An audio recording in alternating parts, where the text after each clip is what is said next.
र अब म यो कार्यक्रमलाई अगाडि बढाइदिनको लागि नेपाल पत्रकार महासङ्घका पूर्व अध्यक्ष, फ्रिडम फोरमका अध्यक्ष आदरणीय तारानाथ दाहाल दाईलाई हार्दिक अनुरोध गर्दछु। तारा दाई, कतिजना साथीहरू छौँ हामी? 25 जना पुग्यौँ अहिले। 25 जना, खुसी लाग्यो। ओमजी र सबै एफएनजे बेल्जियम, पोर्चुगल र युरोपका अरू साथीहरू सबैलाई मेरो तर्फबाट धेरै धेरै धन्यवाद दिन चाहन्छु यो प्रयासको लागि। यो असाध्यै राम्रो एउटा प्रयास यहाँहरूले गर्नुभयो र यसमा म पनि जोडिन मौका मिल्यो, त्यसको लागि पनि म धेरै धेरै धन्यवाद दिन चाहन्छु। कम्तीमा युरोप अहिलेको यो महामारीमा सबैभन्दा बढी, हुन त अमेरिका बढी प्रभावित भइराखेको छ, युरोपका पनि प्रमुख देशहरू सबैतिर महामारीको प्रकोप ज्यादै डरलाग्दो ढङ्गले फैलिरहेको बेलामा युरोपमा बसेर पत्रकारितालाई पनि निरन्तरता दिइरहनु भएका साथीहरूसँग अहिलेको समसामयिक विषयमा थोरै अन्तर्क्रिया गर्ने अवसर आज मलाई प्राप्त भयो। यो त्यसका लागि पनि म यहाँहरूलाई फेरि धन्यवाद दिन चाहन्छु। र हामीले यो कसरी यो छलफललाई अगाडि बढाउने भन्ने बारेमा पनि त्यस्तो कुनै ठोस मोडालिटी बनेको छैन। आज बिहान जगतजी र मेरो सामान्य कुराकानी हुँदाखेरि यसलाई हामीले 3 भागमा बाँडौँ।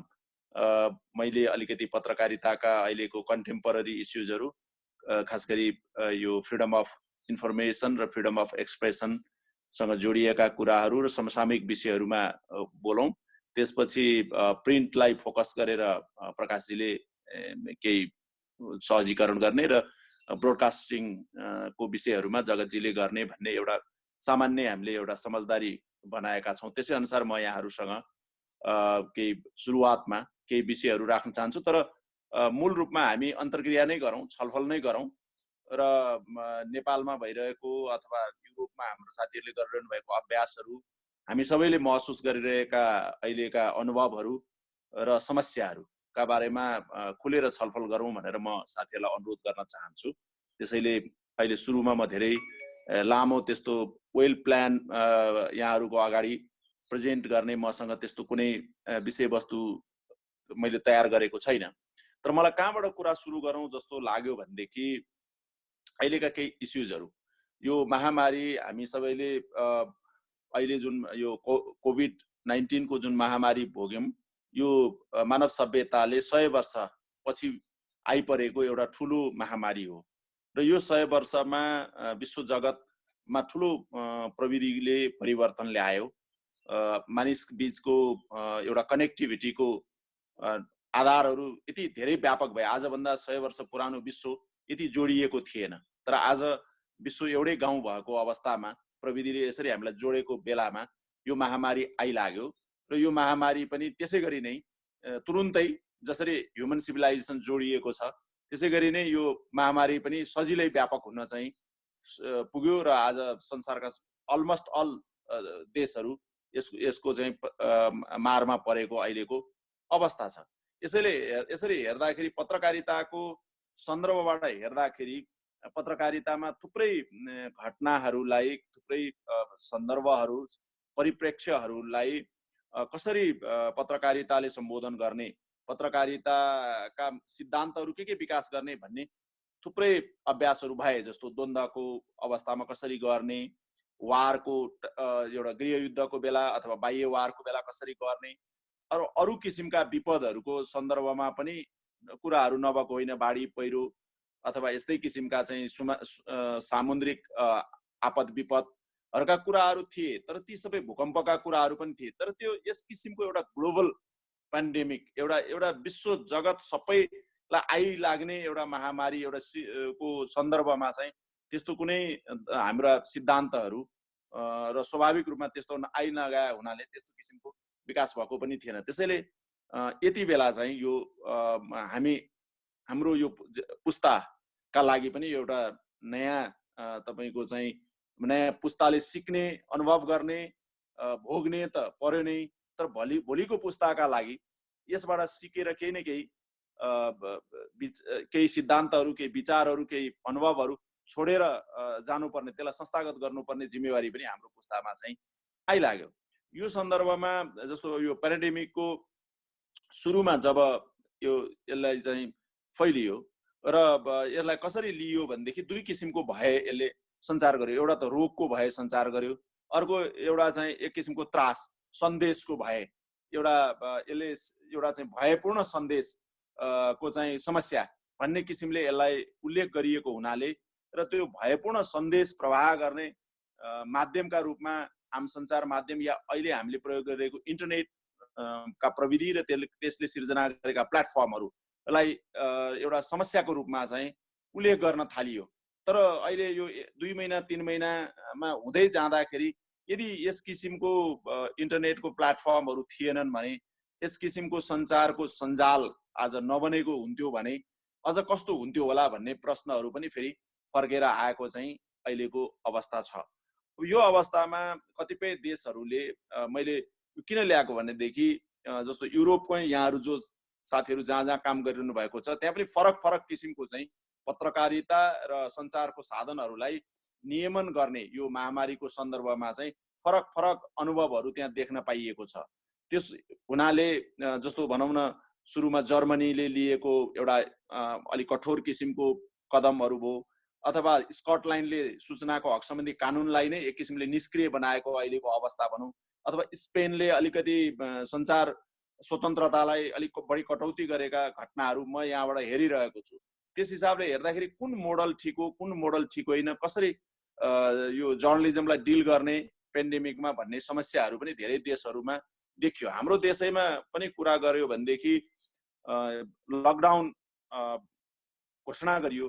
लकडाउन घोषणा गर्नु अगाडिसम्म सञ्चार कर्महरू एजिटिभ चलेका थिए। जसरी रेडियो चलिरहेको थियो, टेलिभिजनहरू चलिरहेका थिए, पत्र पत्रिकाहरू चलिरहेका थिए, वितरण भइरहेको थियो, अनलाइनहरूमा का साथीहरू आफ्नो कर्महरू गरि नै रहनु भएको थियो। विभिन्न हिसाबले संवाददाताहरू फिल्डमा खटिरहनु भएको थियो, सूचनाहरू सङ्कलन गरिरहनु भएको थियो विभिन्न विषयका। लकडाउन पछिको एउटा अवस्थामा हामी पनि एउटा अन्यमनस्क अवस्थामा पुग्यौँ। के हुने हो त हाम्रो भूमिका? रेडियोहरू चलाइरहनु पर्ने हो कि होइन? टेलिभिजनहरू कसरी चलाउने हो? न्युजपेपरहरू प्रकाशन गर्ने हो कि होइन? प्रकाशन गर्दा एकै ठाउँमा बसेर काम गर्दाखेरि झन् महामारी फैलिने हो कि भन्ने एउटा हताशको अवस्था, अन्यमनस्क अवस्थामा चाहिँ विभिन्न अभ्यासहरू नेपालमा पनि भए। तर फेरि फर्केर फेरि सम्हालिँदै अहिले चाहिँ सञ्चार माध्यमहरूको काम चाहिँ झन् बढी बढ्दो रहेछ। यो बेलामा अझ बढी हामीले चाहिँ अघि नै रमेशजीले भने जस्तो पत्रकार एउटा मान्छे हो, उसको पनि परिवार छ, उसको पनि समुदाय छ, ऊ पनि समाजको एउटा सदस्य हो। त्यसैले महामारीमा ऊ आफै जोगिनु छ। उसको व्यवहारका कारणले परिवार खतरामा पर्नु भएन, उसको व्यवहारका कारणले समुदाय खतरामा पर्नु भएन। फ्रन्ट लाइनमा काम गर्नु पर्यो, त्यो त आफ्नो ठाउँमा छ। दोस्रो, सँगसँगै सञ्चार कर्मलाई कसरी हामीले चाहिँ निरन्तरता दिने त? यसमा दुईटा पक्ष चाहिँ देखा पर्यो। एउटा महामारीकै सन्दर्भमा पनि धेरैभन्दा धेरै सही सूचना मानिसहरूलाई आवश्यक पर्दो रहेछ, तथ्यपूर्ण सूचना मानिसहरूलाई आवश्यक पर्दो छ, भेरिफाइड इन्फर्मेसनहरू बढी आवश्यक पर्दो रहेछ। र सञ्चार माध्यमहरू र पत्रकारिताले दिने कन्टेन्टहरू अझ बढी यो बेलामा चाहिँ मानिसहरू घरमा थुनिएको अवस्थामा उनीहरू चाहिँ एक किसिमको अन्धकारमा हुन्छन्। उनीहरूलाई बढीभन्दा बढी टेलिभिजन हेर्ने, रेडियो सुन्ने, पत्रिका पढौँ भन्ने समय पनि हुने। त्यस हिसाबले पनि उनीहरूलाई बढी सूचना चाहिँदो रहेछ। बाहिर उनीहरू गइरहेका हुँदैनन्, समाजसँग संवाद गरिरहेका हुँदैनन्, विभिन्न मुद्दाहरूमा उनीहरू सुसूचित हुन खोज्छन्।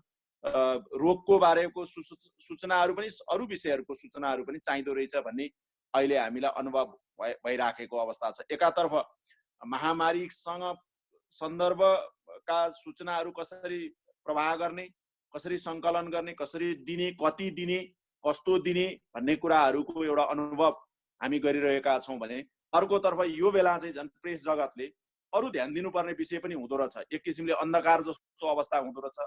त्यहाँ चाहिँ मानिसलाई अरू किसिमको सूचनाको खाँचो हुँदो रहेछ। भ्रष्टाचारहरू भइरहँदो रहेछ यही बेलामा, अन्यायहरू यही बेलामा भइरहँदो रहेछ, आवाजविहीनहरूको आवाजहरू चाहिँ झन् दबिएको हुँदो रहेछ। दुःख पाएका मानिसहरूको आवाज दिइदिने अरू कुनै माध्यम हुँदो रहन्छ भनेपछि सञ्चार माध्यमको झन् बढी एउटा दायित्व पनि, त्यतातर्फको दायित्व, एउटा वाचडगको रोल पनि झन् बढाउनु पर्ने चाहिँ आवश्यकता हुँदो रहेछ। तर सँगसँगै मोबिलिटीको समस्या छ, सामूहिक रूपमा बसेर काम गर्न नसक्ने अवस्थाहरू छ, सूचनामा पहुँचको समस्याहरू छ र सुरुमा अझ मलाई यहाँ भन्न मन लागेको कस्तो छ भने अहिले पनि विश्वभरि नै हामीले कोरोना भाइरसको चाहिँ बाट संक्रमित भएका मानिसहरूको कति बारेमा चाहिँ उहाँहरूको कति ओपन गर्ने, उहाँहरूको पहिचान ओपन गर्ने कि नगर्ने, उहाँहरूको रोगको डिटेलहरू उपयोग गर्ने कि नगर्ने, अरू उपचार गरिरहेका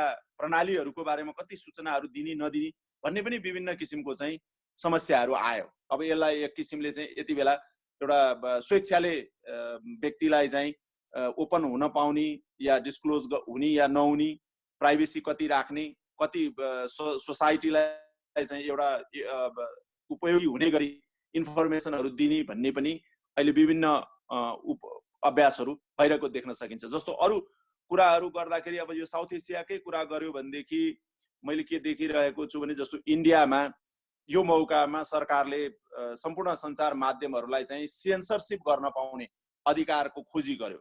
सरकारले चाहिँ रेडियो, टेलिभिजन, पत्र पत्रिकामा न्युज जानुभन्दा पहिल्यै सरकारले यो जनस्वास्थ्यको सरोकार देखाएर सबै सूचनाहरूमा सेन्सर गर्न पाउने गरी सर्वोच्च अदालतमा चाहिँ अनुमति माग्न गयो।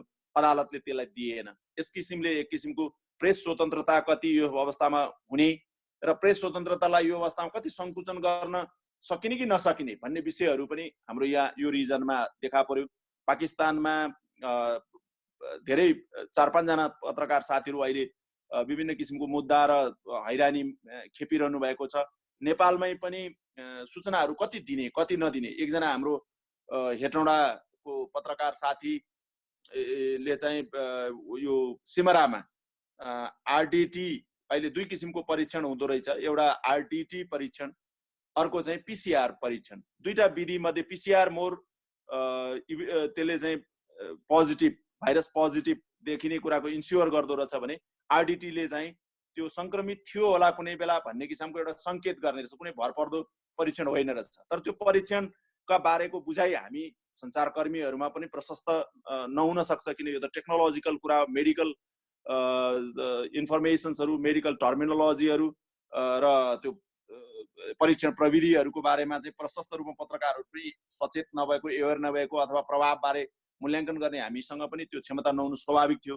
त्यसैले त्यहाँका साथीले आरडिटी परीक्षणबाट पोजिटिभ देखियो सिमरामा। त्यसैले सिमरामै अब कोरोना भाइरसका रोगीहरू देखा परेको हुनाले हेटौँडामा यो छिटै सल्किने खतरा हुन्छ भन्ने इन्टरप्रेट गरेर उहाँले समाचार दिनुभयो। तर त्यसैलाई सरकारले चाहिँ मिसइन्फर्म गर्यो, त्रास सिर्जना गरायो, भय सिर्जना गरायो भनेर उहाँलाई चाहिँ गिरफ्तार गर्यो र 2 दिनसम्म चाहिँ बारा जिल्लामा थुनिएको अवस्था पनि भयो। हामीले फेरि पहल गर्यौं, रविन्द्र गौतमजी उहाँ छुट्नुभयो। यस्ता केही उदाहरणहरू अहिले सोशल मिडियाको मा गरिने एक्सप्रेसनहरूमा पनि देखिन सकिन्छ। यो कन्टेक्स्ट मा म के भन्न चाहन्छु भनेदेखि हामीले अहिले गरिरहेका अभ्यासहरूलाई एक अर्कामा शेयर गरौँ, त्यसलाई डकुमेन्टेसन गर्दै गरौँ, कुनले बढी प्रभावकारी काम गर्न सक्यो। किनभने यो महामारीबाट बचाउनको लागि सबभन्दा ठुलो चाहिँ बानी परिवर्तन हो। बानी परिवर्तन गर्न चाहिँ मानिसलाई सुसूचित हुनुपर्छ, सही सूचना पुर्याउनुपर्छ उसको चाहिँ त्यो हिसाबले। र त्यो पुर्याउने भनेको एउटा प्रभावशाली माध्यम भनेको सञ्चार माध्यमहरू नै हो, सञ्चारकर्मीहरू नै हो। यो कुरामा चाहिँ अझै हामीले एउटा हाम्रा अनुभवहरूको आधारमा गरिएका राम्रा अभ्यासहरूको आधारमा भोलि चाहिँ एउटा गाइड हामीले बनाउन सक्छौँ। एउटा दिशानिर्देश, मार्गनिर्देश हाम्रो हामी सबैका लागि काम लाग्ने मार्गनिर्देश हामी सबैले तयार गर्न सक्छौँ। सँगसँगै फेरि यो पत्रकारहरूको आफ्नो सुरक्षाको अहिले कुरा गर्दाखेरि तीनवटै सुरक्षाहरूको इस्युजहरू पनि सिरियसली आएको छ। पत्रकारहरू सबैभन्दा फ्रन्टलाइनमा काम गर्नुपर्ने मध्ये सुरक्षाकर्मी, स्वास्थ्यकर्मी र सञ्चारकर्मी, तीन मध्ये स्वास्थ्यकर्मीहरू एक किसिमले इक्विप नै हुन्छन्। सुरक्षाकर्मीहरू स्टेटका फोर्सहरू भएकोले उनीहरू साधन स्रोत जुटाएर पनि उनीहरूले चाहिँ त्यसमा काम गर्ने वातावरण हुन्छ भने सञ्चारकर्मीहरू आफै एउटा असाध्यै जोखिमपूर्ण अवस्थामा रहँदा रहेछन्। फ्रन्टमा काम गर्दा उनीहरूलाई कुनै सपोर्ट छैन। अघि रमेशजीले भने जस्तो एउटा अभिभावकत्वविहीन अवस्थामा हामी चाहिँ फ्रन्टमा काम गरिरहेका छौँ। एकातर्फ सही सूचना खोज्नुपर्ने, सही समाचारहरू बाट हाम्रा उपभोक्तालाई सुसूचित गर्नुपर्ने कर्तव्य र दायित्व हाम्रो काँधमा छ र त्यो पुरा गर्न दौडिरहेका छौँ।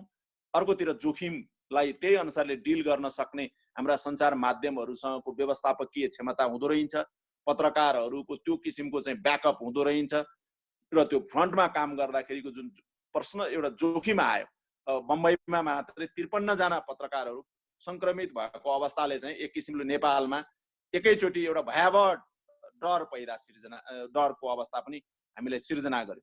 तर बिस्तारै यो अब पनि साथीहरू अहिले खटिरहनु भएको छ, विभिन्न किसिमले रिपोर्टिङ गर्ने साथीहरू, खास गरी दृश्य र तस्बिर लिने फोटो पत्रकारहरू, क्यामेरा पर्सन्सहरू जो चाहिँ सिधै सोर्समा पुग्नुपर्छ, घटनामा पुग्नुपर्छ, स्थानमा पुग्नुपर्छ, उहाँहरूको लागि चाहिँ धेरै नै जोखिमहरू आएको अवस्थाहरू पनि छ। त्यसैले पर्सनल सेफ्टी का लागि साधन स्रोतहरूको प्रबन्ध गर्ने कुरा, पर्सनल सेफ्टीका मेजर्सहरू चाहिँ अवलम्बन गर्ने कुरा र अर्को सँगसँगै पत्रकारहरूको हामी त न्युज रुम कल्चर भन्छौँ, सबैजना चाहिँ एक ठाउँ जम्मा हुने, डिस्कसन्सहरू गर्ने, एकअर्काबाट सिक्ने, इन्फर्मेसन ग्यादर गर्ने, प्रोसेस गर्ने, डिसिमिनेट गर्ने हाम्रा चाहिँ आफ्ना संरचनागत जुन हाम्रा पुराना अभ्यासहरू थिए, अब अहिले चाहिँ त्यो न्युज रुम कल्चरबाट हामी चेन्ज भएर एक किसिमले चाहिँ यो वर्क फर होम अथवा डिस्टेन्सको काम, एउटा नयाँ काम गर्नुपर्ने शैली तरिका विधिहरू पनि एउटा अवसर पायौँ। त्यसकारण त्यसमा डिजिटल्ली कतिको चाहिँ इक्विप्ड छौँ हामी, कति एवेयर छौँ, कति क्यापेसिटाइड छौँ र डिजिटल यो काम गर्दाखेरिको त्यसको जोखिमहरूको बारे हामी कति फेरि जागरुक छौँ भन्ने अर्को विषयहरू पनि अहिले आएको हुनाले पत्रकारहरूलाई मोर डिजिटल थ्रेटहरूको पनि जोखिमहरू आएको छ। एकातर्फ साइकोलोजिकल हेल्थको डाइरेक्ट थ्रेटको कुरो छ, अर्को चाहिँ तपाईँको यो पेन्डेमिक कन्ट्रोल गर्ने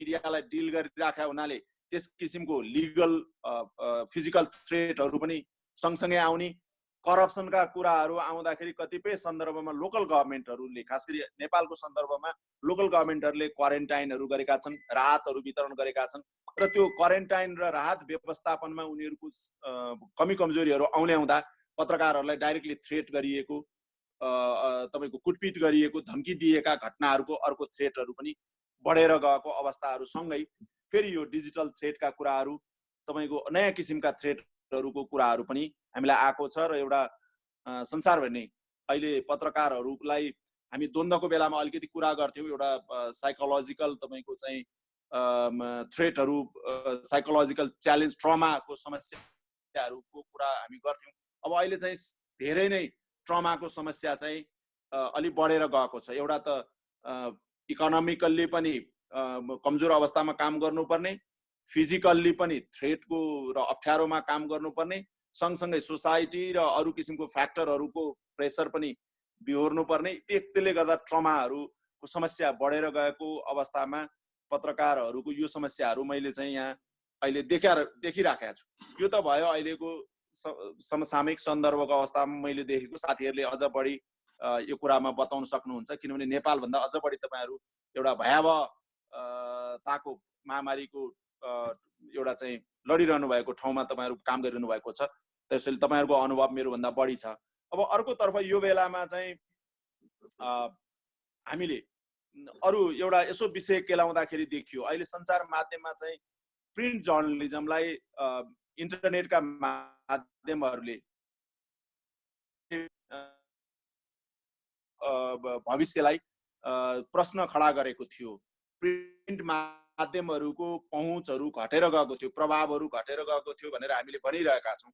तर एकाएक यो महामारी पछि चाहिँ मेन स्ट्रिम तपाईँको माध्यमको रूपमा इन्टरनेटमा आधारित माध्यमहरू, अनलाइन माध्यमहरू चाहिँ आयो। यसले दुई तीनवटा कुराहरू भनौँ न, यो केही दशक यताको मिडिया इकोनोमीले फेरि कर्पोरेट मिडिया भन्दा डिजिटल प्लेटफर्महरू, साना साना मिडियाहरू, जर्नलिस्टहरूले नै रन गर्ने अनलाइन मिडियाहरूको एक किसिमको बढेर गएको अवस्थामा वात्तै चाहिँ अहिले चाहिँ अनलाइनमा आधारित सञ्चार माध्यमहरू, इन्टरनेटमा आधारित सञ्चार माध्यम हुन्। त इन्टरनेटमा नभएको प्रिन्ट पनि हुन्न, टेलिभिजन पनि हुन्न, रेडियो नि हुन्न। तर मैले भन्न खोजेको एउटा नयाँ प्रविधि जुन हामी प्रविधिमा छौँ, त्यो प्रविधिमा आधारित पत्रकारिताका माध्यमहरूको चाहिँ प्रभाव बढेर गएको देखियो। अर्को, नेपालमा रेडियो एक किसिमले जनआन्दोलन को समय 62-63 को समयमा रेडियो नै सबैभन्दा बढी प्रभावकारी साधनको रूपमा हाम्रा स्थानीय रेडियोहरू, सामुदायिक रेडियोहरू, एफएम रेडियोहरू थिए। अहिले चाहिँ 10 वर्ष यताको अभ्यासमा रेडियोको प्रभाव घटेर गएको थियो।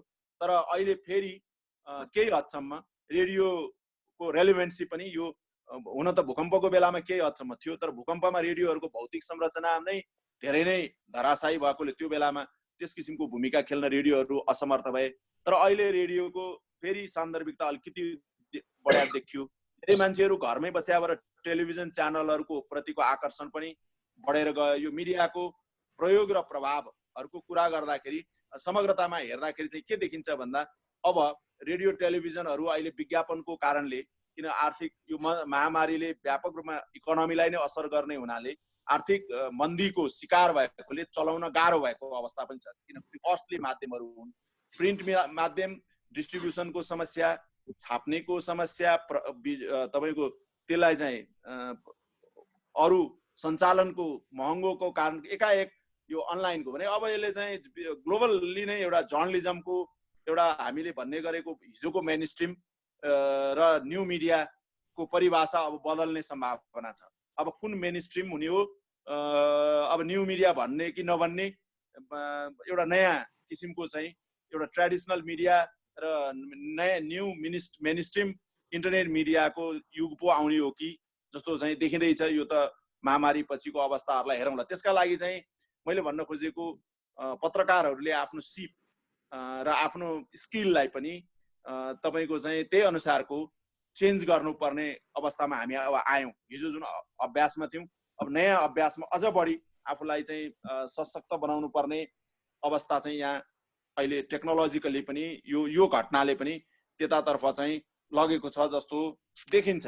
अब र अहिले विश्वभरि यसो छलफल गर्दाखेरि तपाईको के देखिन्छ त भन्दाखेरि यो महामारीले पत्रकारहरूलाई फेरि एकचोटि तपाईको चाहिँ मोर कम्युनिटी फोकस हुन, मोर तपाईको चाहिँ यो ट्रस्ट वर्दी हुन, पब्लिकसँगको नजिकको कनेक्ट हुनको लागि मोर कन्स्ट्रक्टिभ एउटा चाहिँ र एउटा होलिस्टिक कल्चरल न्यारेटिभ बोकेको र एउटा चाहिँ इन्स्पिरेसन, एउटा पोजिटिभ इन्स्पिरेसन गर्ने सोसाइटीलाई दिने किसिमको अभ्यासहरू पत्रकारिताले गर्न पर्ने केही सन्देशहरू दिएको छ। हाम्रो मोर इङ्गेज चाहिँ मोर इनोभेटिभ इङ्गेज्ड पब्लिकसँग बढाउनु पर्ने पनि देखिएको छ। यो सन्दर्भमा अब हाम्रा अभ्यासहरू भोलि पक्कै पनि बस्दै जालान्।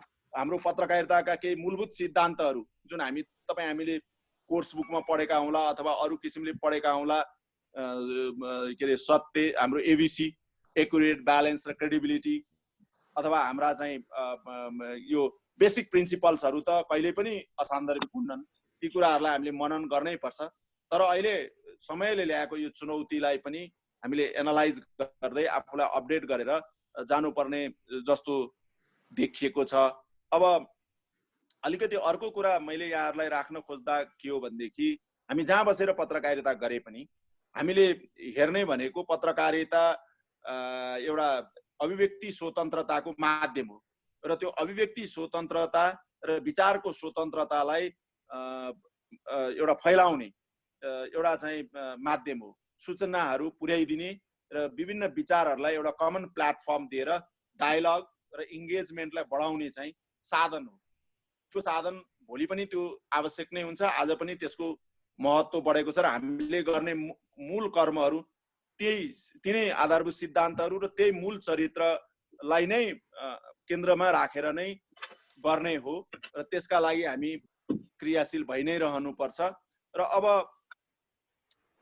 अन्तिममा मलाई के लाग्छ भनेदेखि, मैले अघि नै भने अलि हामी इन्टरेक्टिभ र छलफल भयो भने कतिपय कुराहरू साथीहरूसँग अझ बढी यो केही विषयहरू ल्याउन सकिन्छ होला। अहिले तपाईहरु युरोपमा हुनुहुन्छ, पछिल्लो चरणमा यो पत्रकारिताको क्षेत्रमा पनि केही नयाँ तपाईको चाहिँ यो महामारीको फोकस्ड भएर बहसहरू गर्ने संस्थाहरू त्यही छन्। जस्तो इन्टरनेसनल प्रेस इन्स्टिट्युट तपाईको भियनामा छ, त्यसैगरी तपाईको आर्टिकल 19 लन्डनमा छ, तपाईको चाहिँ इन्टरनेसनल सेन्टर फर जर्नलिस्ट त्यो चाहिँ बर्लिनमा छ। कि यी केही संस्थाहरू चाहिँ ले असाध्यै तपाईको विभिन्न पडकास्टहरू बनाइरहेका छन्, विभिन्न रिसोर्सहरू बनाइरहेका छन्, गाइडहरू पनि डेभलप गरेका छन्। ती सामग्रीहरू यहाँहरूले चाहिँ अनलाइनबाट पनि पाउनुहुन्छ। त्यसलाई खोजेर सिकेर हेरेर ती कुराहरू मनन गर्न सकियो भने आफ्नो कर्म क्षेत्रमा हामीलाई मद्दत पुर्याउँछ। तर अहिले चुनौती कहाँनेर छ भने सूचनाको पहुँचमा चाहिँ अवरोधहरू छ। तर सूचनामा पहुँचमा अवरोध छ भन्दैमा फेरि हामीले सूचना चाहिँ अत्यन्तै भेरिफाइड सूचना मात्रै अहिले प्रवाह गर्नुपर्ने चुनौती पनि हामीसँग छ। एकातर्फ सूचनामा पहुँच नहुँदा हामी अनुमानमा आधारित आधा सत्य हल्लाको सूचना दिनुपर्ने छ। अर्कोतर्फ फेरि हामीलाई मिसइन्फर्मेसनका वाहक, डिसइन्फर्मेसनका वाहक, फेक न्युजका वाहक भन्ने अभियोग पनि सँगसँगै चाहिँ लगाइरहेको अवस्थामा हामीले नै हाम्रो कर्मद्वारा हामी चाहिँ फेक न्युज स्प्रेड गर्ने, मिसइन्फर्म र डिसइन्फर्म गरेर सोसाइटीमा पेनिक एउटा चाहिँ वातावरण भय सिर्जना गर्ने सञ्चार माध्यम वा पत्रकारिता होइन भनेर चाहिँ देखाउनको लागि पनि पत्रकारहरूको लागि एउटा नयाँ चुनौतीको बेला छ र हामीले मोर रेस्पोन्सिबल प्र्याक्टिसेसहरू गर्नुपर्ने आवश्यकता छ। अब साथीहरू त्यहाँ अत्यन्त कठिन अवस्थामा हुनुहुन्छ। त्यो कठिन अवस्थामा पनि यहाँले पक्कै पनि पर्टिकुलरली नेपाली कम्युनिटीलाई फोकस गरेर कम्युनिटीका इस्युजहरू यहाँहरूले उठाइरहनु भएकै छ भन्ने मलाई लागेको छ। र मेरो विशेष अनुरोध पनि के छ भनेदेखि अहिले नेपाल गभर्नमेन्टले चाहिँ त्यति धेरै आफ्ना नागरिकहरूको सुरक्षाका लागि एउटा जुन किसिमको पहल कदमी गर्नुपर्ने हो त्यो गर्न सकिरहेको छैन। स्रोत साधनको अभाव पनि होला, क्षमताको अभाव पनि होला। नेपालमा चाहिँ एउटा 2 जना नागरिक मात्रै थिए भुटानको, तर भुटानले एउटा विशेष प्लेनै पठाएर लिएर गयो। अनि अब तर हामी हाम्रा नागरिकहरूलाई अहिले देशमा आउन दिइरहेका छैनौँ। नेपाली मूलका नेपाली भाषी, नेपाली संस्कृतिका अनुयायी विश्वभरि छरिएका मान्छेहरू एक किसिमले अहिले देश नभएको जस्तो, अभिभावक नभएको जस्तो एउटा भयावह अवस्थामा त्रासमा बाँचिरहनु भएको छ। उहाँहरूलाई एउटा मनोवैज्ञानिक तपाईको संरक्षणको र तपाईको सुविधाको छ। एनआरएन र यहाँहरूले विभिन्न कामहरू त गरिरहनु भएको छ, तर स्टेटले गर्नुपर्ने काम नगरेको अवस्थामा पनि ती भोइसेसहरू ल्याउने कुरामा र पीडाहरूलाई बाहिर ल्याउने कुरामा, सहयोगहरू परिचालन गर्ने कुरामा कम्युनिटी फोकस, मैले अघि नै भने अहिलेको मिडियाको मेन फोकस नै कम्युनिटी हुनुपर्ने भन्ने अहिले सबै हामी त्यही छलफल गरिरहेको हुनाले र तपाईहरु आफै पनि एउटा कम्युनिटी जर्नलिजमकै प्र्याक्टिस गरिराख्नु भएकोले नेपाली समुदायले तपाईहरुसँग राखिरहेको तपाईको एउटा आशलाई पूरा गर्न साथीहरु पक्कै केन्द्रित हुनुहुन्छ भन्ने मैले चाहिँ अनुरोध पनि गर्न चाहन्छु। र अरु चाहिँ अब हामी फेरि छलफलमा कुरा राख्दै जाउँला। धन्यवाद तारा दाइ। सँगै मैले यो सँगै एउटा हजुरलाई जस्तो अघि यहाँले भन्नुभयो नेपालमा सरकारले चाहिँ त्यो गलत सूचना दिएको अथवा गलत इन्फर्मेसन दिएको हिसाबले पत्रकारहरूलाई थुन्यो भन्ने कुरा एकातिर छ, अनि अर्कोतिर अहिले यो नेपाल सरकारले साइबर क्राइम सम्बन्धी अध्यादेशहरू ल्याएर धेरै चाहिँ पत्रकारितामा बहस भयो। अनि अब हामीलाई पनि एउटा डर के छ भने कहिलेकाहीँ हामीलाई चाहिँ अब नेपालमा एकदमै त्यो अन्यायपूर्ण व्यवहारहरू सरकारले जनताप्रति गरिरहेको अथवा चाहिँ पावर होल्डर्सहरूले चाहिँ जनतालाई अथवा समुदायलाई गरिरहेको अवस्थामा हामीले केही कुराहरू लेख्छौँ, त्यो अलि एक्सट्रिम पनि हुनसक्छ, किनभने हामी पनि धेरै विदेशमा बस्दाखेरि अलिक भावनात्मक भएका हुन्छौँ।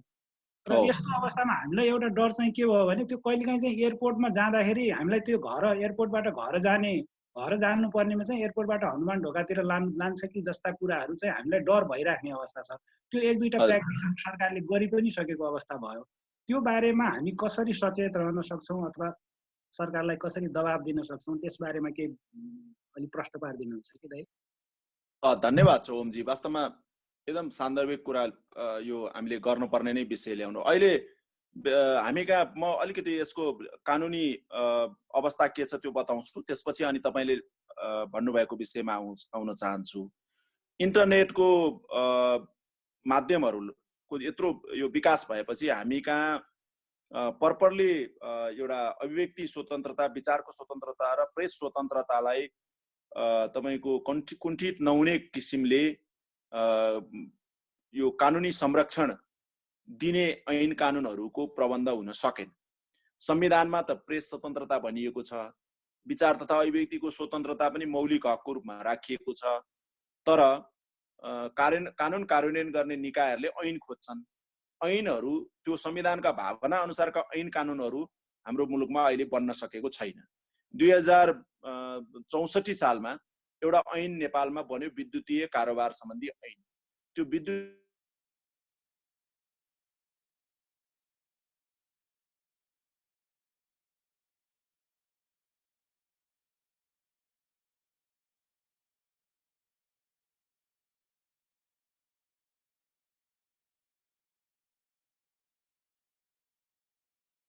बेलामा एउटा अध्यादेश ल्याएको रहेछ राजाको शासनमा। त्यो अध्यादेश आईटी सेक्टरलाई, खास गरी आईसीटी को सेक्टरलाई नियमन गर्न बनाइएको र आईसीटी को प्रयोगद्वारा हुने कारोबारहरूलाई नियमन गर्न त्यो एउटा कानुनको बनेको।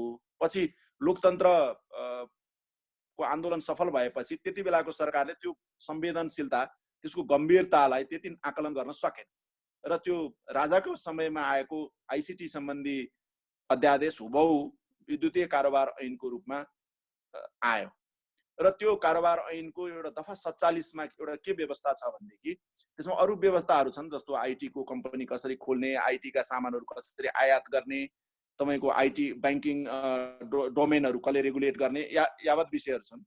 त्यसबाहेक तपाईको चाहिँ दफा 47 मा के भनियो भने विद्युतीय माध्यमद्वारा कुनै विचारहरू प्रवाह हुन्छ, कुनै सन्देशहरू प्रवाह हुन्छ भने पनि र त्यसले चाहिँ त्यो माध्यमद्वारा चाहिँ कुनै गाली बेइज्जती भयो अथवा सामाजिक सुरक्षालाई असर पर्यो अथवा यस्तै यस्तै अनेकौं चीज हो भने त्यसलाई चाहिँ साइबर क्राइम मान भनेर दफा 47 मा व्यवस्था भयो। त्यो दफा 47 को व्यवस्थाको दुरुपयोग तपाईको चाहिँ 65, 66, 67 सम्म त त्यति भएन।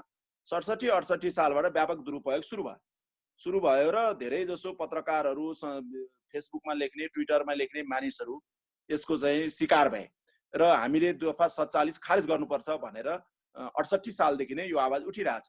अब अहिले त के भयो भने त्यो दफा 47 पनि जिउँदै छ। संविधान आयो 72 मा, तर त्यो संविधान पछि पनि ऐनहरू नबनेको हुनाले तपाईको चाहिँ यो अहिले आईसीटी विधेयक त संसदमै छ, पास भएको छैन। त्यो आईटी विधेयक भन्छन्, त्यो आईटी विधेयक पास भयो भने झन् त्यसले जोखिम बढाउँछ। तर अहिले चाहिँ त्यो पुरानो विद्युतीय कारोबार ऐनको दफा 47 ले नै अहिलेसम्म दुःख दिएको हो। र अहिले भर्खर तपाईहरुसँग म कुरा गर्दै पनि मेरो दुईजना साथीहरू अहिले काठमाडौँ जिल्ला अदालतमा पूर्व सचिव भीम उपाध्यायको त्यो उहाँको फेसबुक र ट्विटरमा लेखेका आधारमा भएको उसमा सुनवाईमा हुनुहुन्थ्यो। त्यहाँबाट मलाई फोन गर्नुभयो, या मैले फोन उठाइन, मेसेजमा हेरेँ, उहाँलाई चाहिँ 20,000 धरोटीमा अहिले चाहिँ न्यायाधीशले छोड्ने आदेश गर्दैछ सर भनेर मलाई गर्नुभयो। अब यसबाट के देखिन्छ भनेदेखि यो घटना प्रवृत्तिहरू बढेर गयो र अर्को फौजदारी संहिता सम्बन्धी कानुन आयो। सम्पूर्ण यो क्रिमिनल लहरूलाई एकीकरण गरेर फौजदारी संहिता भन्ने कानुन आयो। त्यो कानुनको पनि सुरुदेखि नै त्यसमा चाहिँ राजद्रोह, सामाजिक सम्बन्ध, गोपनीयताको हक आदि इत्यादिसँग सम्बन्धित समस्याहरू छन्। गोपनीयताको हक सम्बन्धी अर्को एउटा कानुन पनि गएको वर्ष पास भयो, इन्डिभिजुअल प्राइभेसी एक्ट।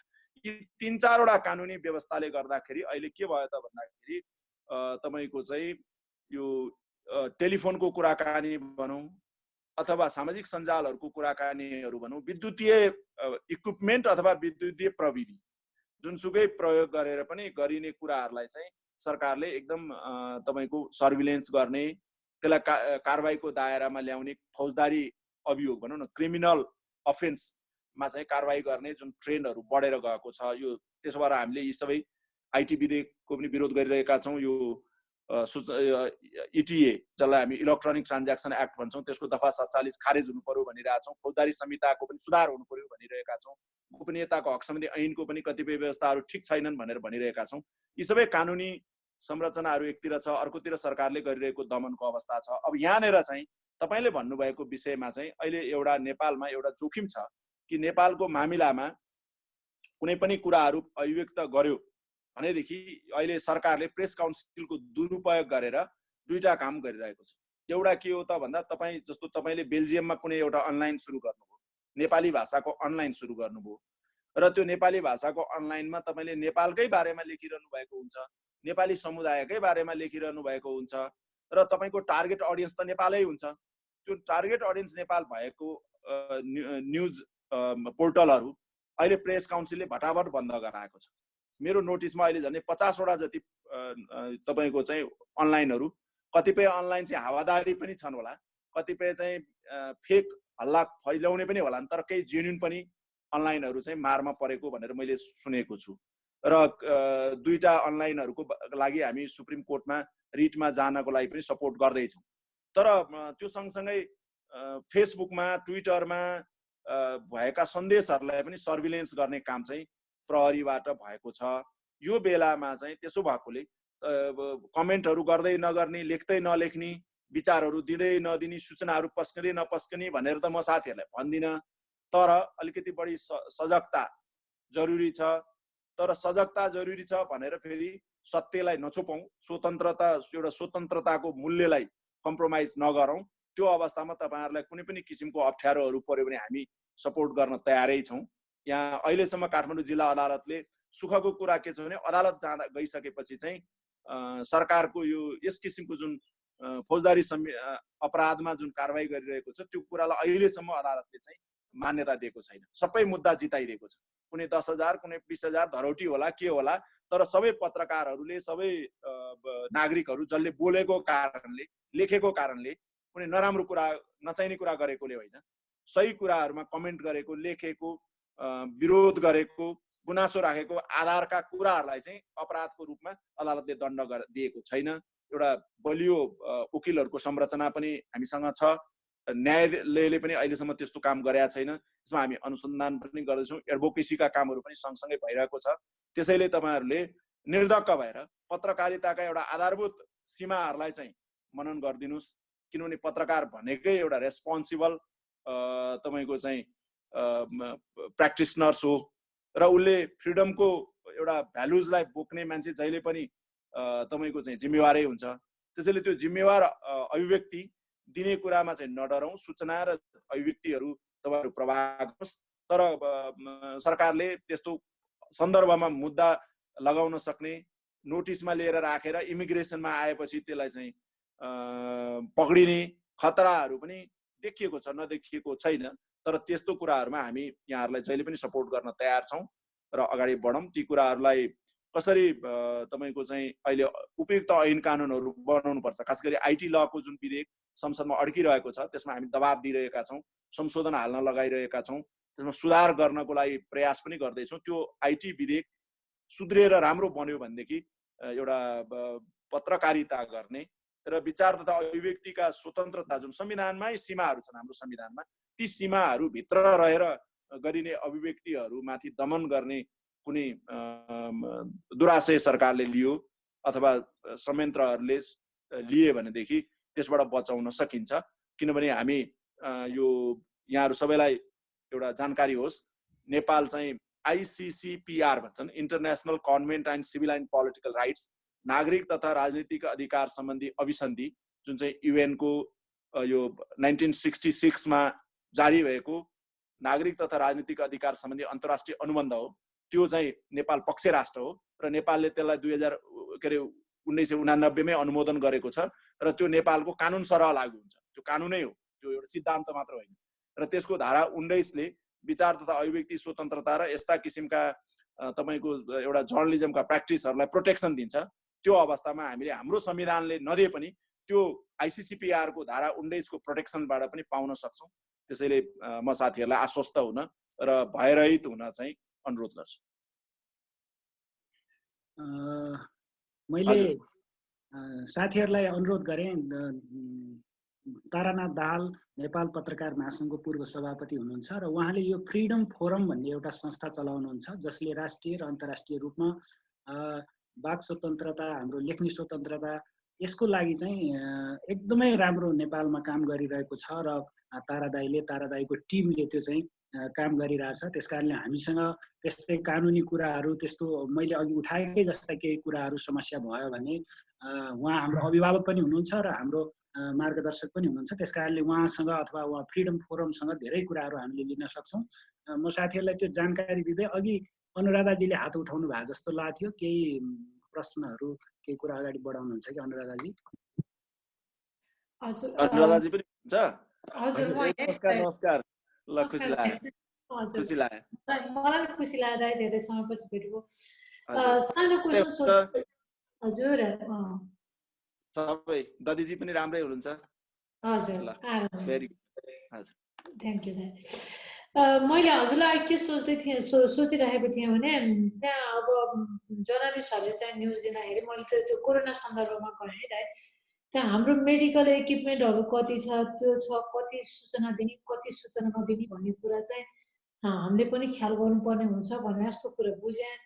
त्यो चाहिँ कुन सन्दर्भमा कसरी के हिसाबले भन्न खोज्नुभएको होला, मैले त्यो चाहिँ अलिकति जानकारी पाउँदैन।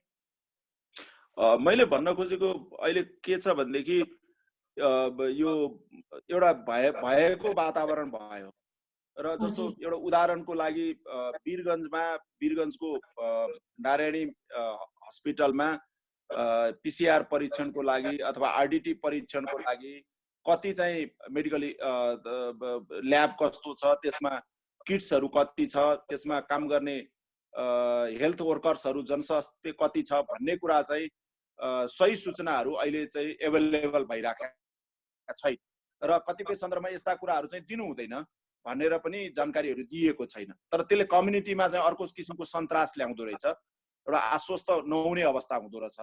त्यसो भएकोले यस्ता कुराहरूमा सूचनामा जुन रोकियो त्यो हुनु हुँदैन र त्यस्ता इन्फर्मेसन्सहरू चाहिँ मेडिकल फेसिलिटिजहरू, मेडिकल पर्सनहरूको एभाइलेबिलिटिजहरू र मेडिकल सर्भिसहरूको बारेमा चाहिँ सही सूचना ल्याएर हामीले पब्लिकलाई अवेर गर्नुपर्छ भन्ने मेरो विचार हो। हस्, थ्याङ्क यू। हजुर, सक्यो मेरो। चाहिँ अरू साथीहरूको छ होला? अरू साथीहरूको केही छ भने साथीहरूले कुरा राख्न सक्नुहुन्छ। यहाँले हात उठाउनु भयो, सागरजीले केही कुरा सोध्न खोज्दै हुनुहुन्छ, म सागरजीलाई दिन्छु। हजुर, नमस्कार, म सागर सुवेदी अस्ट्रियाबाट। मैले अब धेरै फेसहरू अब चिनेका छन्, धेरै फेसहरू चाहिँ नयाँ पनि भए। सर्वप्रथम बाट जोडिनुभएका पूर्व सभापतिज्यू लगायत उप प्राध्यापकज्यूहरू यहाँ हुनुहुन्छ, एकदम खुसी छौँ। हामी पनि आतुर छौँ तपाईँहरूका इन्फर्मेसनहरू अथवा तपाईँका कुराहरू चाहिँ सेयर गरेका कुराहरूबाट सिक्नको लागि। उहाँ सरले, तारानाथ दाहाल सरले उठाउनु भएको कुरामा म, किनकि म स्वास्थ्यकर्मी पनि भएको नाताले र पत्रकारिता पनि गर्दै आइरहेको, यसमा मैले के देख्छु भने थुप्रै अहिले नेपालमा चाहिँ समाचार लेख्ने पत्रकार साथीहरू थुप्रै कन्फ्युजनमा भएको समाचारहरू पनि मैले देखाएको छु। किनकि अब हामीले चाहिँ एक्ज्याक्ट इन्फर्मेसनहरू नागरिकलाई दिनुपर्ने हुन्छ। यो पिसिआर र आरटिपिसिआर, आरटी भनेको रियल टाइम पिसिआर टेस्टको विषयमा चाहिँ समाचार लेख्ने पत्रकारहरू आफै कन्फ्युज भएर समाचारहरू प्रकाशित गर्नुभएको मैले थुप्रै ठाउँहरूमा देखाएको छु। मैले एकदम राष्ट्रिय मिडिया स्तरकै पत्रकारहरूले पनि लेख्नु भएको छ। यसमा चाहिँ के देख्छु भने हामीले कलम चलाउँदाखेरि किनकि हामी त कलम चलाउँछौँ, तर विभिन्न क्षेत्रको चाहिँ एक्ज्याक्ट ज्ञान भएरै लेख्दाखेरि चाहिँ यसले चाहिँ राम्रो सन्देश जाँदो रहेछ। हामीले एउटा त्रुटि गरिदियौँ भने यसले चाहिँ नागरिकमा चाहिँ, किनकि जसले हामीलाई फलो गरिराखेका छन्, किनकि अब त्यो सूचना त हामीबाटै लिन्छन्, अब त्यो नागरिकले चाहिँ ल यो पत्रकार त यो लेखा थियो भनेर त्यही विश्वासमा हिँडिदिँदा रहेछन् होइन, मैले देखेको। अनि यसले एउटा मनोवैज्ञानिक त्रास चाहिँ एउटा ठुलो, मैले एउटा एक्सपिरियन्स छोटो रूपमा मैले सेयर गर्न चाहेँ। म स्वास्थ्यकर्मी पत्रकार पनि, अनि युरोपमा अब इपी सेन्टर बन्दै गर्दाखेरि इटालीको भयावह अवस्थालाई देख्दाखेरि चाहिँ मेरो बुवाले चाहिँ आमालाई भन्नुभएछ कि ल सागर त हस्पिटलमा काम गर्छ, यो कोरोनाको इपी सेन्टर त इटालीबाट युरोपतिर फैलिँदैछ भनेको 2 दिन पछाडि मेरो आमा बिरामी हुन थाल्नुभयो साइकोलोजिक रूपमा। उहाँलाई हस्पिटल नै एडमिट गर्नु पर्यो हैन। उहाँले के भनिदिनु भएको छ, इटालीमा चाहिँ 40 जना स्वास्थ्य कर्मी मरेछन् भनेर बुवाले भनिदिनु भएको छ। अब त्यो यथार्थ यहाँ के ग्याप थियो भने सूचनामा स्वास्थ्य कर्मी किन मरे भन्ने कुरा फ्याक्ट कसैले पनि त्यतातिर हेरेन, तर मात्र भनियो स्वास्थ्य कर्मी मरिए हैन। अहिले अर्को कस्तो छ भने भयावह मृत्युको जुन कुराहरू छ, इङ्ल्यान्ड होस्, अमेरिका होस्, इटाली होस्, स्पेन होस्, तर एक्ज्याक्टली ती मृत्यु कसरी भएका छन् भन्नेतिर मान्छेले कति पनि समाचार कोरेको देखाएको छैन। मात्रै मृत्युका हेडलाइनहरू राखेर समाचार बेचे जस्तो देखिएको छ मेरो दृष्टिकोणबाट हेर्दाखेरि। यसले चाहिँ नागरिकलाई चाहिँ अझै बढी बरु ती मृत्युका कुराहरू पछाडि दिएर बरु आशाका कुराहरू अगाडि हेडिङमा राखिदियो भने हुनसक्छ मान्छेले नपढ्न पनि सक्लान् हैन।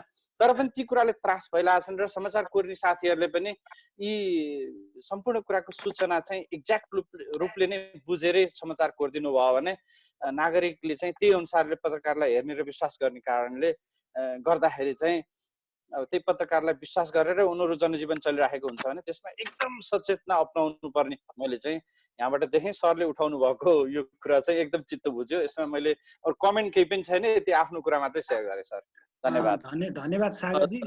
हैन सागरजीले भनेको कुरालाई म एकदम त्यसलाई म स्वीकार गर्छु।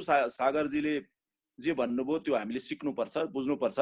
यो अहिले विश्वव्यापी रूपमै, किनभने जर्नलिजम का माध्यमहरूले सबै विषयको एक्सपर्ट्सहरूसँग उनीहरूसँग हुन्नन् र एज ए न्युज राइटर या न्युज एडिटर, न्युज रुममा बस्ने मान्छेले त्यो सबै कुराहरू चेक गर्न सक्दैन, त्यो रियालिटी हो। तर त्यो अवस्थामा, यो पेन्डेमिकको अवस्थामा चाहिँ यो कुरामा अलिक मोर कसियस हुनुपर्छ र एकदम एजुकेटिभ इन्फर्मेसनहरू दिनुपर्छ।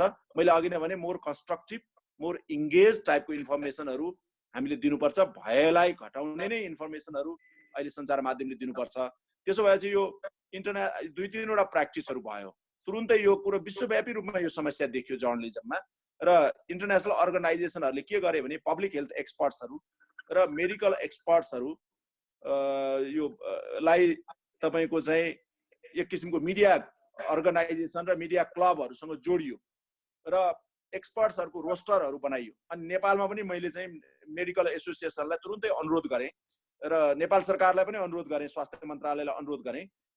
स्वास्थ्य मन्त्रालयको प्रवक्ता या टिकु अस्पतालको चाहिँ मेडिकल डाइरेक्टर 1-2 जना मात्रै भएर पुग्दैन, एउटा टिम अफ रोस्टर एक्सपर्ट्सहरूको एउटा रोस्टर बनाइदिनुहोस् ताकि संवाददाताहरूले उनीहरूलाई सोध्न सकुन्, उनीहरूको इन्टरभ्यू लिन सकुन्, टेलिभिजन टक सोहरूमा उनीहरूको कुरा राख्न सकुन्। मिडियालाई चाहियो भने तुरुन्तै भेरिफाइड इन्फर्मेसनहरू लिने व्यक्तिहरू को होस् भन्ने थाहा होस् भनेर त्यो गर्न म यहाँ प्रयत्नशील छु। मेडिकल एसोसिएसनलाई अस्ति म आफै गएर मिटिङ राखेँ र नेपाल मेडिकल एसोसिएसनलाई मैले अनुरोध गरेँ, तिमीले कम्तीमा 7 प्रदेशमा तिमीले एउटा एक्सपर्टहरूको रोस्टर बनाइदेऊ र सबै सञ्चार माध्यमले त्यो रोस्टरबाट टेलिफोन, इमेल व्यक्तिहरू चिनुन्, थाहा पाउन् र उनीहरूलाई चाहिँ सूचना अथवा भेरिफिकेसन गर्नुपर्ने कुराहरू, कमेन्ट लिनुपर्ने कुराहरूको लागि सजिलो होस् भनेर मैले भनिरहेको छु। मैले अघि नै भने यो इन्फर्मेसन म्यानेजमेन्ट, एउटा इन्टिग्रेटेड इन्फर्मेसन म्यानेजमेन्ट स्ट्राटेजी चाहिँदो रहेछ यो पेन्डेमिकमा। त्यो कुरामा चाहिँ नेपाल गभर्मेन्टले त ठिकै सोचेको छैन। मैले 3-4 चोटि आफ्नो ट्विटरमा लेखेँ पनि र मैले सुरुमै आह्वान गरेको थिएँ। नेपाल टेलिभिजनमा 5वटा टेलिभिजन च्यानल छ, एउटा टेलिभिजन च्यानललाई public health television channel declare गरौँ र त्यसबाट चाहिँ भनौँ कि पब्लिकलाई चाहिँ यहाँ चाहिँ तिमीलाई चाहिने एकदम ज्ञानहरू, सूचनाहरू यो महामारीबाट बच्ने उपायहरूको बारेमा मात्रै तिमीले पाउँछौ, यो मिडिया हेर, यसबाट संवाद गर भन्न सकिन्छ भने त्यो पनि अहिलेसम्म भएको छैन। र सागरजीले भनेको कुरा एकदम सही हो। अहिलेको बेलामा चाहिँ हामीले स्टोरी लेख्दा, एडिट गर्दा, मिडिया प्याकेजिङ गर्दा एटलिस्ट हेल्थ इन्फर्मेसनहरूको बारेमा चाहिँ जर्नलिस्टहरू आफै जान्ने भएर होइन, जानेका मान्छेहरूलाई हामीले सँग कोल्याबोरेसन बढाउनै पर्छ। हजुर, अरू साथीहरूको केही छ? Thank you. भोलाजीले कुरा राख्न खोज्नु भएको छ, सके छोटोमा राखिदिनु होला भोलाजी प्लिज। म तपाईँलाई अनम्युट। मैले चाहिँ एउटा सानो कुरा के राख्न चाहेँ भने एउटा निष्पक्ष पत्रकारिता हामी भनिन्छ र यो निष्पक्ष पत्रकारिता हामी चाहिँ गरेको चाहिँ मैले त्यति देख्दिनँ। जुन सङ्घ संस्थाको विदेशमा रहँदाखेरि सङ्घ संस्थामा चाहिँ लागेर त्यो सङ्घ संस्थालाई मात्रै सपोर्ट गरेर लेखेको कुराहरू चाहिँ साथीहरू चाहिँ त्यस्तो मैले देखिरहेको छु है। यो अलिकति विकृति रूपमा गइरहेको छ।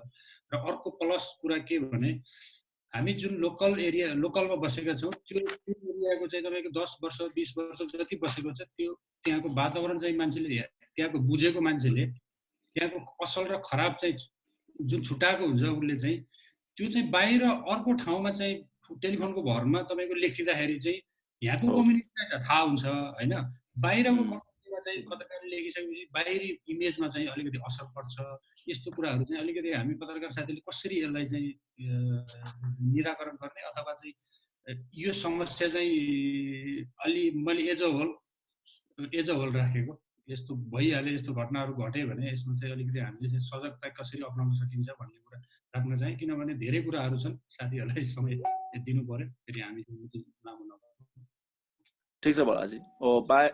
पक्कै पनि एउटा यो भन्छ नि एउटा चाहिँ पत्रकारहरूको एउटा पत्रकार हो तर समुदायको सदस्य हो, समाजको सदस्य हो, उसका पनि आस्था विचार सम्बन्ध ती सब चिजहरूले जुन असर गर्छन्। त्यही भएर हामी भन्छौँ यो अब्जेक्टिभिटी र इम्पार्सियलिटी यो दुईटा प्रिन्सिपल त्यसै बनेको होइन, ती सबै हुन्छन् स्वाभाविक हो, तर त्यसका बावजुद पनि पत्रकारको चाहिँ अब्जेक्टिभिटी मेन्टेन गर्नु पर्यो र इम्पार्सियल हुनु पर्यो। यो दुईटा कोर प्रिन्सिपलहरू जहिले पनि ध्यान दिनै पर्छ। तपाईँले सही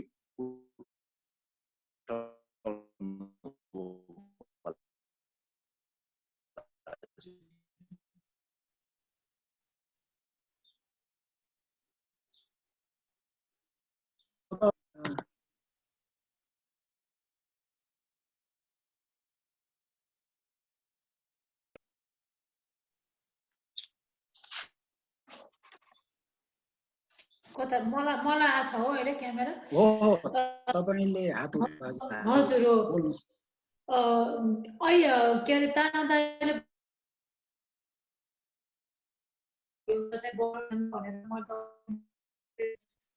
पोजिटिभ उ राख्छ।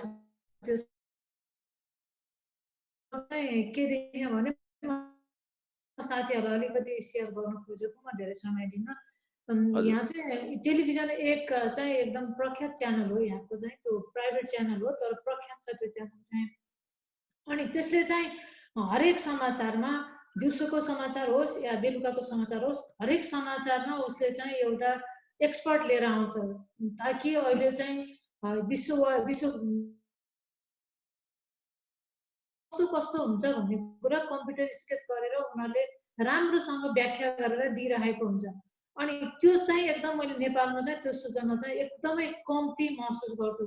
यसको मतलब हाम्रो नेपालमा डाक्टर नभएर होइन, हाम्रो नेपालमा प्रशस्त डाक्टरहरू हुनुहुन्छ, त्यत्रो हस्पिटलहरू छ, त्यत्रो हस्पिटलले वर्षै नै हाम्रो 1500 भन्दा बढीजना डाक्टरहरू उत्पादन गर्छ। तर त्यसलाई चाहिँ परिचालन नगरेको देख्दाखेरि चाहिँ अलिकति म चाहिँ अलिकति किन होला गभर्मेन्टले यसो गरेको। अब ठिक छ, अहिलेको अवस्थामा त तपाईँको बन्दाबन्दी गरेर पहिलो चरणको चाहिँ यो के अरे कोरोनाको सङ्क्रमणलाई चाहिँ अलिकति के अरे बन्द गर्न सफल भयो सरकार। तर यसको मतलब यो होइन कि फेरि दोस्रोचोटि आउँदैन, तेस्रोचोटि आउँदैन भन्ने यसको मतलब यो होइन।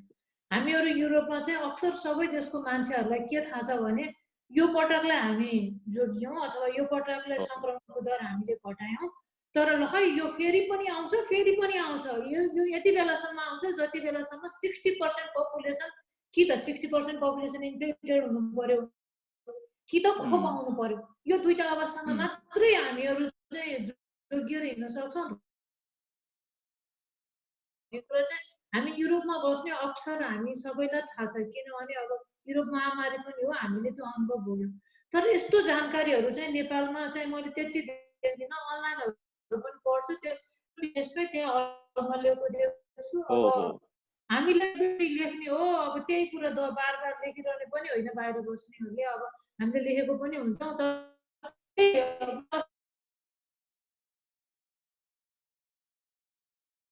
पिसिआर टेस्ट के हो, ऱ्यापिड टेस्ट के हो भनेर गर्नुभएको उहाँले एकदम ह्याप्पी भयो। फेरि भोलिपल्ट त्यही अनलाइन न्युजमा पिसिआर टेस्ट र फेरि तपाईँको ऱ्यापिड टेस्टको कन्फ्युजनको न्युज देख्छु। होइन, त्यही आफ्नै अनलाइनमा त्यति राम्रो सूचना प्रोभाइड भइरहेछ भने हाम्रो अर्को साथी किन त्यो सूचनाबाट विमुख भएको होला, उसले किन थाहा नपाएको होला भन्ने चाहिँ मलाई मनमा लाग्छ कि त्यो चाहिँ एकदम गलत सूचनाहरू चाहिँ प्रभाव भएको अथवा अपुग सूचनाहरू प्रभाव भएको मैले देख्छु भने अब तपाईँ स्वास्थ्य मन्त्रालयको प्रेस कन्फरेन्स हिजो हेरेको त्यहाँ डक्टरै हुनुहुन्न, डक्टर बिना त राजनीतिज्ञले बोल्ने त कुराहरू त होइन। त्यहाँ कतिपय कुराहरू यस्तो हुन्छ डक्टरले दिने उत्तर राजनीतिज्ञले दिनै सक्दैन। जस्तै हामीले प्रधानमन्त्रीकै उसमा पनि हेरौँ, प्रोटिनको लेयर के को लेयर बोसोको लेयर के भनिदिनु हो, बेकारमा उहाँको इज्जत मात्रै घट्यो। त्यसको सट्टा एउटा डक्टरलाई बोल्न दिएको भए उहाँले राम्ररी व्याख्या गर्नुहुन्थ्यो त्यही कुरा। भने यस्तो कुराहरूमा किन नेपालमा चुकिरहेको, यो कुनै गाह्रो चिज पनि होइन, यो कुनै अप्ठ्यारो चिज पनि होइन। यो इभन मैले के देखिरहेको छु भने इभन पत्रकारहरूले नै पनि यो विषयमा चाहिँ आवाज उठाउनु पर्ने चाहिँ देखाएको छ है। हजुरले त उठाउनु भयो, हजुरको संस्थाबाट पनि यो कुरा गयो, तर अरूहरूले पनि यो कुरा मनन गर्नुपर्ने चाहिँ मैले देखेको छु। यति भन्छु। थ्याङ्क यू अनुराधा, एकदम सही सल्लाह हो। म पनि त्यसको त्यो कराइराखेको छु। खास गरी अब सुरुमा त पत्रकारहरू सबै मान्छे कन्फ्युज थिए, यसको बेसिक कुराहरू टर्मिनोलोजीहरू नजान्ने कुराहरू। तर यसको महामारीको खतरालाई मनन गरेर सही सूचना दिने कुरामा सजगता चाहिने रहेछ। अलिकति बेसिक इन्फर्मेसन्सहरू, बेसिक ट्रेनिङहरू पनि जरुरी पर्दो रहेछ। अब त्यही भएर यो मैले चाहिँ पब्लिक हेल्थ इन्स्टिट्युसनहरू र मेडिकल एसोसिएसनहरूलाई आग्रह गरिरहेको छु, तिमीहरूले अलिकति यसमा, किनभने सूचना संवाहक माध्यमहरूलाई हामीले उत्तिकै इक्विप्ड गर्न सकेनौँ भनेदेखि सरकारले अर्को मेडिकल सेक्टरलाई मात्रै सबल गरेर पनि हुँदो रहेछ। अहिले त पुलिस सेनाले अहिलेको लकडाउनलाई त पुलिस सेना सशस्त्र प्रयोग गरेर भयो। अहिले त भनौँ न बिरामीहरू पनि लाई नै अहिले डिल गर्नु परेको छैन। अझ भोलि हामीसँग पर्याप्त डक्टर नर्सेस नभएर उपचार नगरिदिएर प्राइभेट हस्पिटलहरू अथवा अरू हस्पिटलहरूले उपचार नगरिदिएर आउने समस्याहरू त नेपालले भोग्नै परेको छैन, त्यो पनि आउन सक्छ। र सञ्चारको पनि त्यतिकै कुरा हो। त्यसैले यो तीनटै सेक्टरमा चाहिँ उत्तिकै सजगतापूर्वक इक्विप्ड गर्दै जानुपर्छ है भनेर भनिरहेको छु। तपाईँले भने सही कुरा हो। त्यस्तो कन्फ्युजनहरू छ यो महामारीमा र हामीले सच्चिँदै जानुपर्छ, लेख्नु पनि पर्छ। यहाँहरूले पनि त्यहाँबाट देखेको कुराहरू लेख्ने गर्नुहोस्। त्यो कुराले मान्छे पढ्दै नै जाने हो।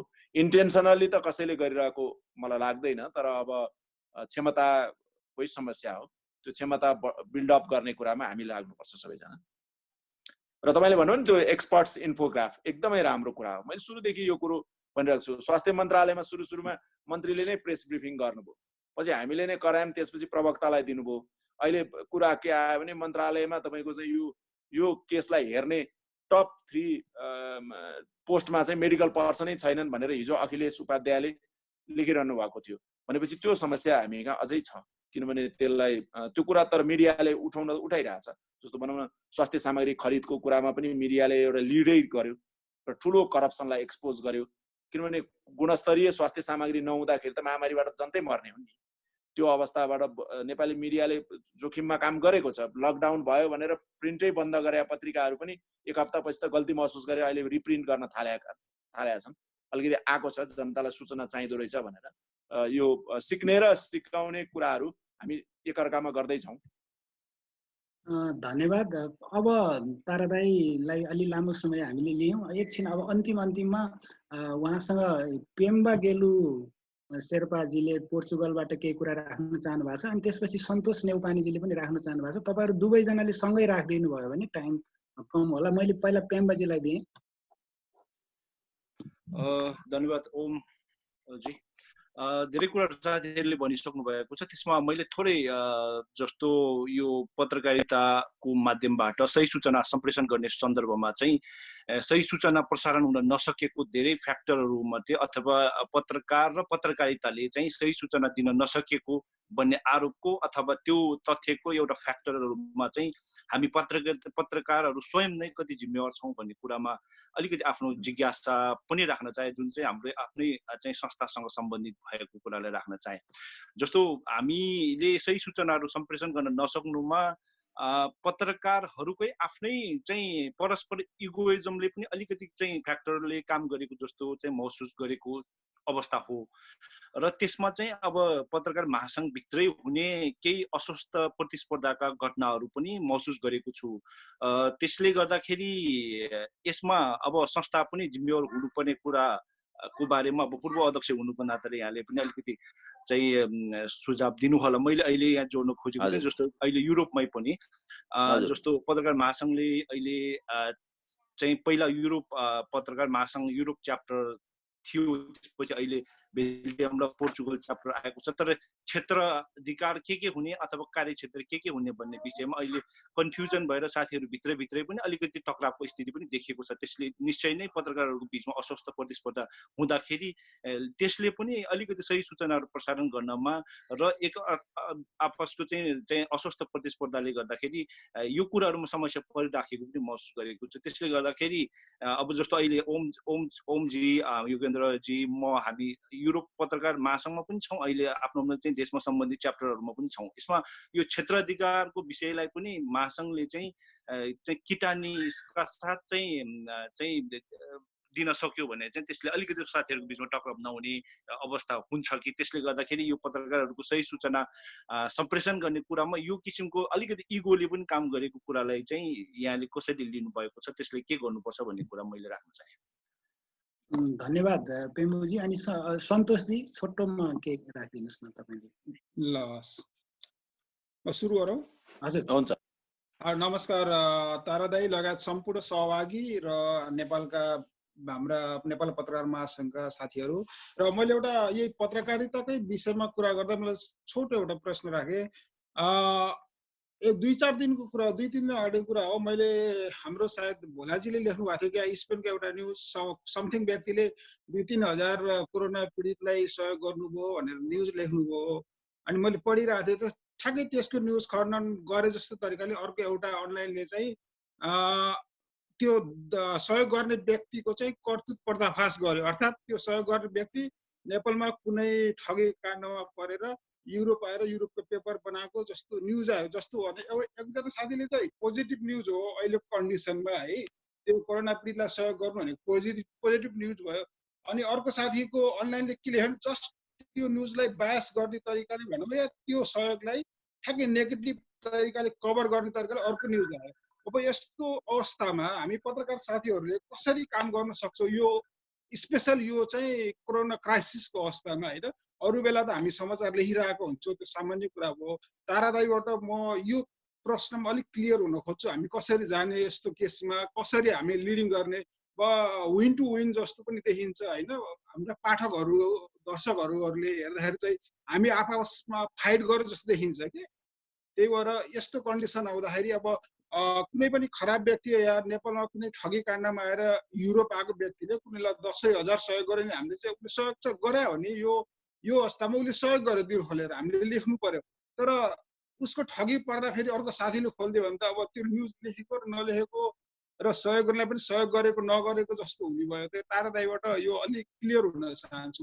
यो मेरो प्रश्न।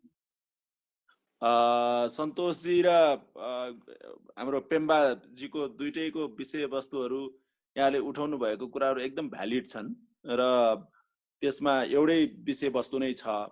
अब स्वाभाविक रूपमा हाम्रो पत्रकारहरूको एउटा मूल दायित्व छ, सँगसँगै हामी एफिलिएटेड भएका अर्गनाइजेसनहरूको इन्ट्रेस्टहरू र कन्फ्लिक्टहरू पनि हामीसँग छन्। र यहाँले भने जस्तै कहिलेकाहीँ चाहिँ सञ्चार माध्यमहरू अथवा सञ्चारकर्मीहरूलाई विभिन्न इन्ट्रेस्टहरूले आफ्नो स्वार्थमा प्रयोग गर्ने समस्याहरू पनि हामीसँग छ। र यसले गर्दाखेरि हामीले अल्टिमेटली के गर्छौँ भन्दाखेरि हाम्रो ट्रस्ट गुमाउँछौँ, हाम्रो विश्वसनीयता कमजोर हुन्छ। र पत्रकारले आफ्नो विश्वसनीयता गुमाइसकेपछि, सञ्चार माध्यमले आफ्नो विश्वसनीयता कमजोर भएपछि त्यसको प्रभाव चाहिँ स्वाभाविक रूपमा कम हुन्छ।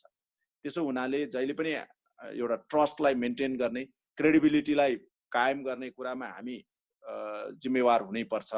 एउटा जर्नलिस्ट स्वयंमा सचेत हुनुपर्छ यस्तो कुराहरूमा। र सम्बन्धित सञ्चार माध्यमहरूले पनि यो कुरामा अलिकति इथिकल तपाईँको चाहिँ एउटा संयम भन्छु म, एउटा संयमको अवस्था, एउटा नैतिक संयमको अवस्था लिनुपर्छ। अझ त्यसमाथि पनि यो अहिले कोरोना क्राइसिसको बेला चाहिँ मैले अघि नै केही शब्दहरू भनेको थिएँ कि कोरोना क्राइसिसले हामीले जर्नलिजमको एउटा क्रिटिकल जर्नलिजम त हामी गर्ने नै हो, एउटा वाचडगको रोल पनि हामी गर्ने नै हो। तर यो बेला चाहिँ अलिकति बढी हाम्रो क्रिटिकल जर्नलिजम र वाचडग रोल लाई आधा गरेर आधा चाहिँ हामीले अलि मोर कम्युनिटीको सँग जोडिने, कम्युनिटीसँग चाहिँ एउटा कम्युनिटीले एउटा चाहिँ बिलोङ गर्ने एउटा र एउटा चाहिँ मनोबल उठाउने एउटा सकारात्मक मनोबल उठाउने, किनभने यो त मानव सभ्यता सबैले भोगेको क्राइसिस हो।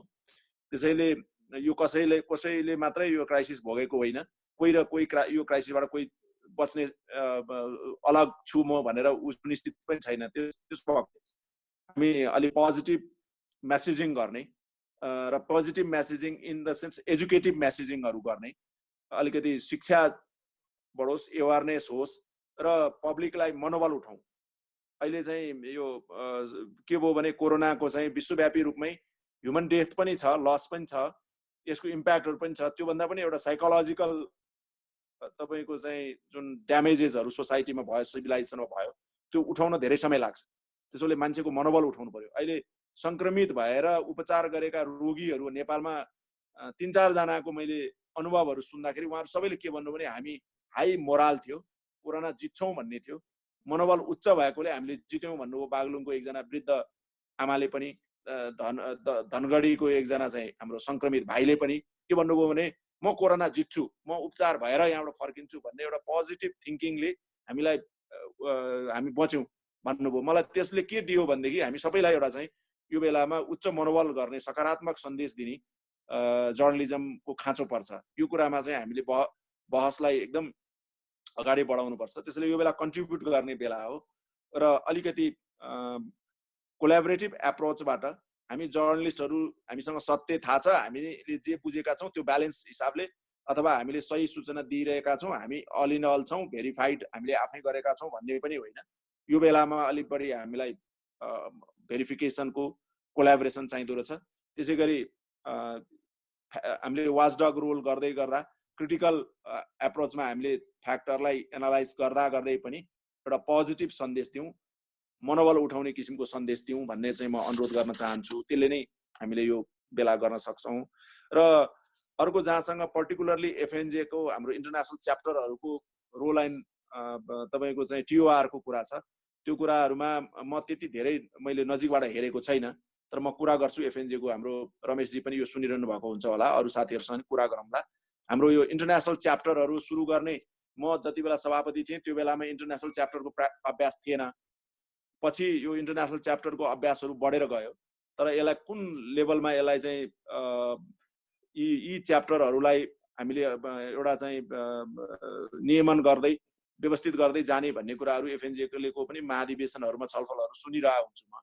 मेरो विचारमा के छ भनेदेखि अब नेसनल च्याप्टरहरू बनाइरहनु भएको छ साथीहरूले, युरोपको च्याप्टर एउटा चाहिँ समन्वयात्मक च्याप्टर बनोस्, त्यो चाहिँ युरोपियन युनियन जस्तो, र नेसनल च्याप्टरहरू एउटा नेसनल बााउन्ड्री। अहिले त हेर्नुहोस् न, EU भन्यो, आखिर त लकडाउन गर्दाखेरि त हुँदा जर्मनीले समेत लक्जमबर्गको मान्छेलाई समेत जर्मनी छिर्न दिएन भने त्यो अवस्था आयो भनेपछि देश भन्ने कुरा त फेरि त्यहाँ पनि उत्तिकै रहेछ नि त, होइन? उसले चाहिँ मैले सुनेको हो कि होइन थाहा छैन, उसले चाहिँ तपाईँको के अरे उसले चेक रिपब्लिकले चाहिँ सबैभन्दा बढी बोर्डर कन्ट्रोल गरेरै उसलाई धेरै आफू बच्यो भन्ने पनि सुनिन्छ। अब भनेपछि त्यो एउटा महादेश हुँदाहुँदै युनियन बनाउने खोज्दै पनि देशहरूको आफ्नै सीमाहरू, आफ्नै विशेषताहरू, आफ्नै प्रोटेक्सन मेजर हुँदो रहेछ भनेदेखि हामी त्यहाँ गएर बसिरहेका नेपालीहरू, त्यहाँ गएर जर्नलिजम गरिरहेका नेपाली साथीहरूको बिचको हाम्रो सङ्गठनको संरचनाहरू पनि एटलिस्ट हामीले चाहिँ कन्ट्री फोकस र महादेश फोकस किसिमको टिओआरहरूमा चाहिँ बसेरै सम्मेलनहरूबाट गरेरै छलफलहरूबाट तय गरेरै एउटा टिओआरहरू क्लियर गर्दै गयो भने पक्कै पनि यो एउटा आफ्नो बिचको अनहेल्दी कम्पिटिसन अथवा इगोइजमको जुन कुराहरू उठाउनु भयो त्यो कुराहरू हट्दै जान्छ। पक्कै पनि अब एउटा चाहिँ अझ यहाँहरू फुल टाइम जर्नलिजम त त्यहाँ गर्न सकिराख्नु भएको छैन। एउटा प्यासेन्ट एउटा आफ्नो प्यासनले गर्दा, आफ्नो चाहिँ डिभोसनले गर्दा, आफ्नो ब्याकग्राउन्डले गर्दा जर्नलिजम एउटा कम्युनिटीलाई कन्ट्रिब्युट गरौँ भनेर जर्नलिजममा काम गरिरहनु भएको छ। त्यसैले तपाईँहरूले त अझ बढी खुला हृदयले साथीहरू बिचको एकता र भातृत्व र सौहार्दता आपसमा कायम गर्नुहोस्, मेरो त्यही शुभकामना छ। धन्यवाद तारा दाई।